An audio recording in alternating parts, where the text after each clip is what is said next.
Yo, what's going on? It's your boy Kid Ink in the building with the trendingreport.com. You already know, homies in the building.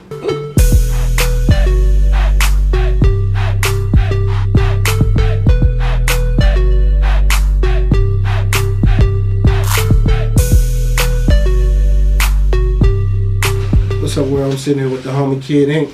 Back gang. My brother. What's up, fam? Welcome back to Chicago. Always. Burned it down again. Yeah. I'm gonna shoot a couple questions at you, as always. From the mixtape days until now, Right. what's the biggest difference that you see, in your path to the top?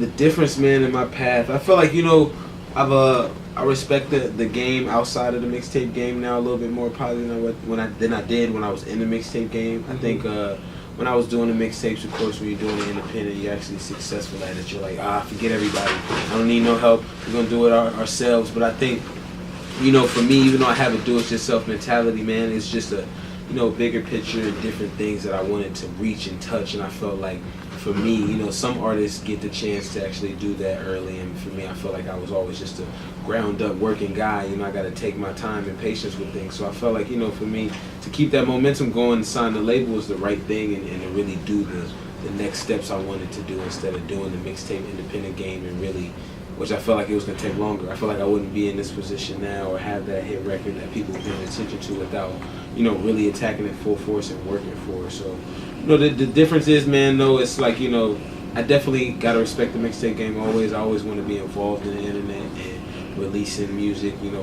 free, and really giving back to the fans and always, testing my music out. You don't want to always put stuff straight to iTunes, or you can't always listen to the label. Sometimes you do got to put stuff out and get that response and then show and prove why people got to run with those records sometimes. We see a lot of shows, we cover a lot of shows. Yeah. And it seems like you have some of the most loyal fans ever. Yeah, man. Talk about how you're able to connect with them to the point where they're rapping every single song.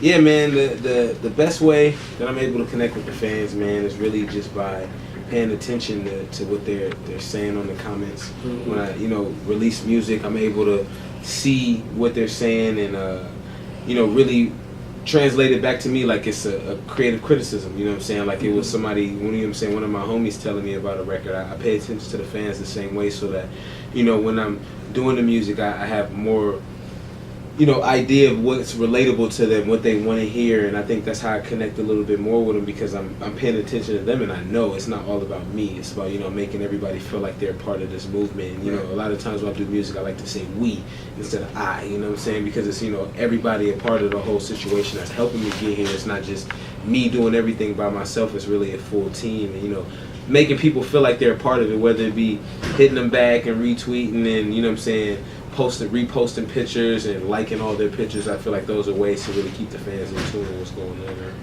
Got it.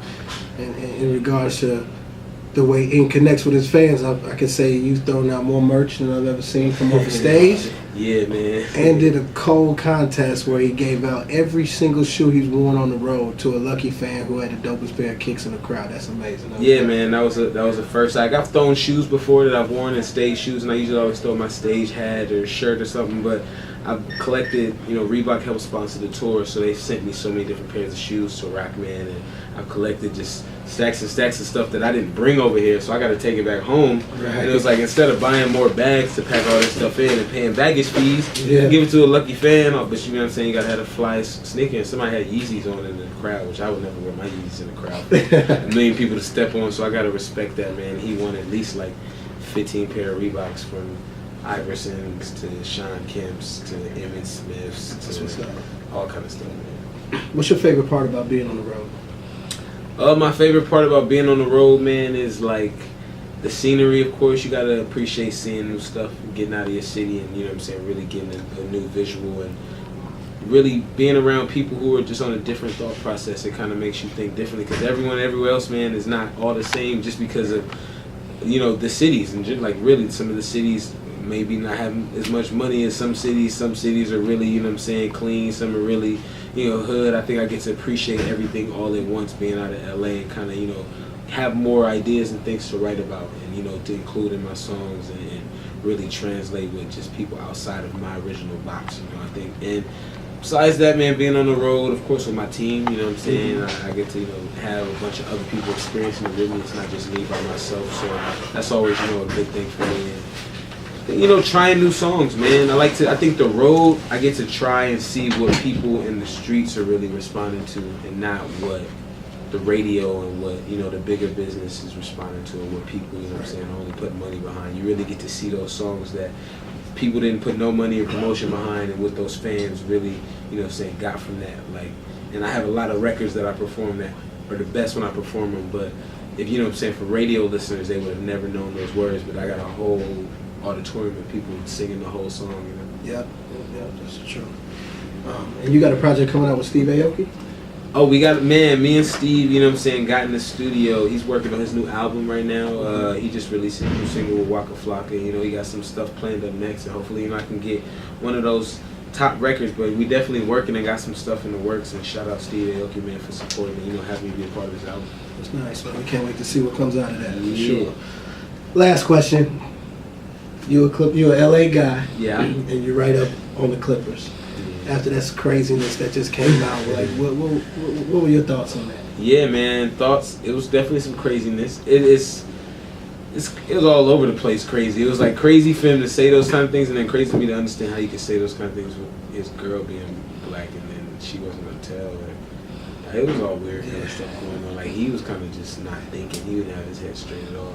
And then, but still, 100 hours of footage. She was kind of nuts too. Everybody was just on some crazy kind of just next level, just whole nother stuff. But shout out the guy, who banned him.